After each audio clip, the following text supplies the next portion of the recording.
All right, folks, good morning to you. Happy Easter weekend. Easter weekend has always been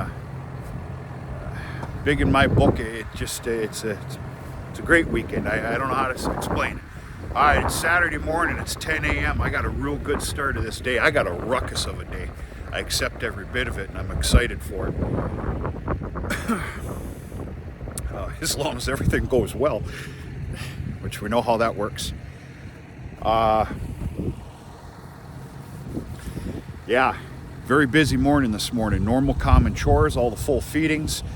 Had to do a full-on barn cleaning, spread the manure, and I got to get going. Hey, I like that English. On spreading fertilizer. I've already hit the grassy alfalfa field and that 8-acre little plot beside it, which is pure grass. And I just finished these North Hills.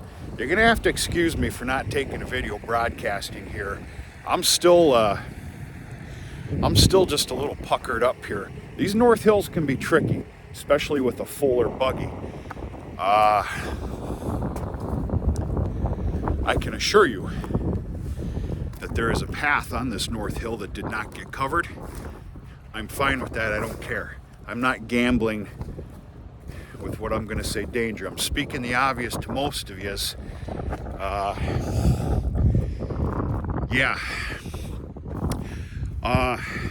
Doesn't take a keen eye to see that I also hit both these hills with the no-till drill this past late fall. I'm glad I did. I cannot wait to see the outcome. These hills are extremely important.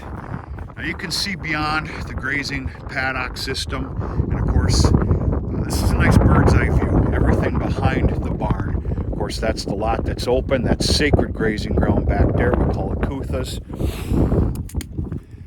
These North Hills are worth their weight in absolute gold. Or should I say, worth their weight in absolute fertilizer. I'm going to put fertilizer prices into perspective for some of you in just 2 seconds. It's a cryable shame, but whatever. We're not here to kick stones today. We got a job to do. This stays dedicated to whatever's in this lot. Now you see the open heifers, yearly open heifers that I've got left here, and whatever may or may not sell that's in the barn right now. We'll see what happens. Not to mention I'm kicking 15 of the 2-year-old open heifers. We already talked about that. I don't want to talk about it anymore. They're getting kicked in here and they're going to get beefed out. Now, to be honest with you, I'm going to take that case by case. That wind is just, it's cold.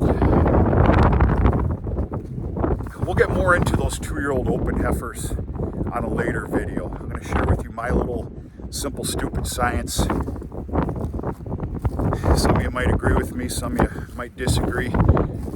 But comes down to it, this is dedicated, this is the absolute North Hill, this is dedicated to the cows.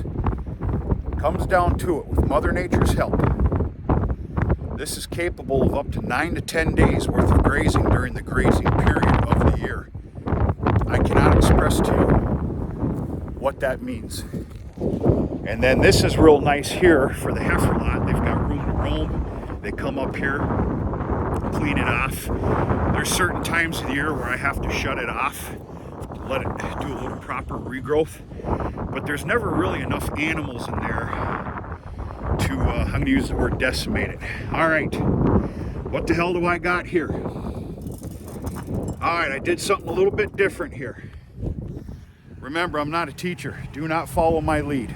I've got this YouTube channel just for fun and show you what I'm doing. I stated earlier, a few moons ago, I need to cheapen up my process this year because I have to. I can't afford what I normally do. I need to cheapen it up without cheating the farm and the cattle. I took phosphorus out. Yeah, I did. I took it out. Basically, this buggy got filled with 10,000 pounds of fertilizer, 5,000 pounds of urea, 5,000 pounds of potash. I took in some consultation on that. Kind of basically got a blessing that, yeah, you'll be okay, especially with my fertilizer program and the farm's history with fertilizer. Took the phosphorus out. Whether I'm right, wrong, or indifferent, we're going to find out. I'm putting it down at 150 pounds to the acre. This is sacred grazing ground. It's worth a lot and means a lot. It's going to get 150. Normally it'd be 200, 225. Can't do it. All right, let's put things into perspective here. The worth of fertilizer this year, which is a crying shame. I had a fellow cattleman visit the farm yesterday. We did some chewing on the fat and this, that, the other thing. It comes down to it. It wasn't even full. It was 10,000 pounds. This buggy that I had put together yesterday was worth over twice the amount of my first vehicle.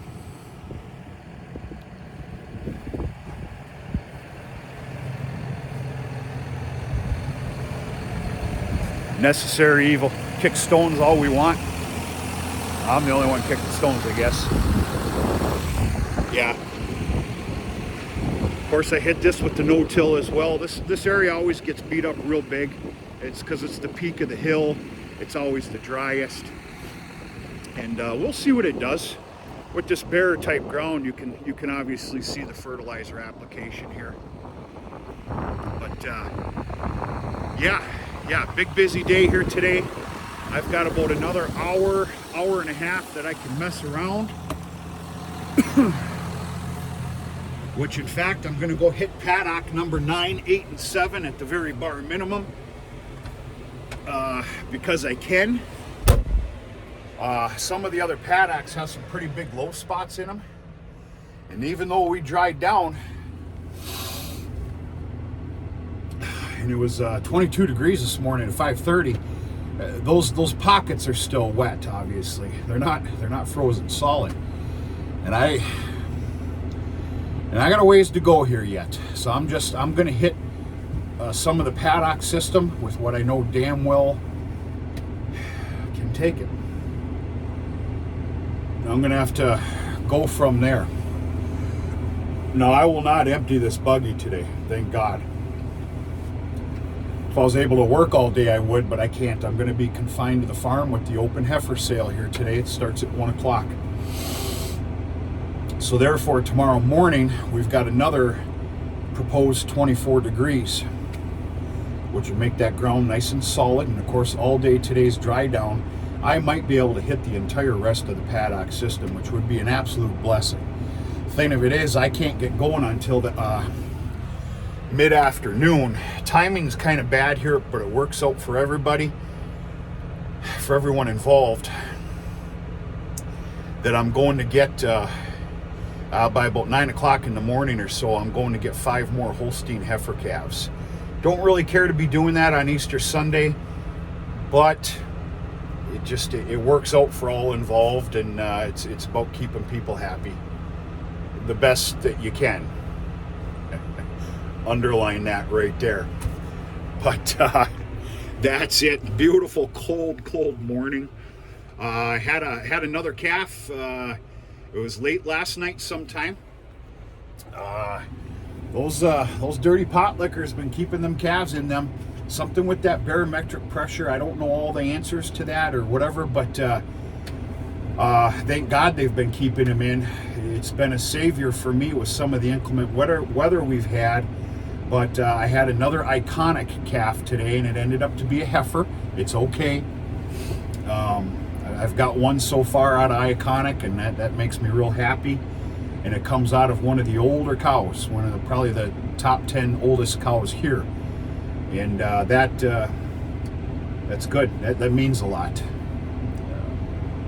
So, yeah, with the calendar days going here, calves are just going to be coming left and right. But they're definitely keeping them in. We'll see what happens. Got to get my lazy button gear here and cross the fingers here for a semi-successful day. I know it's at a lower level, but of course this is my livelihood, and a successful day would be much appreciated. So I ain't getting by my looks. My humor maybe, but that's about it. We're going to talk to you sooner than later.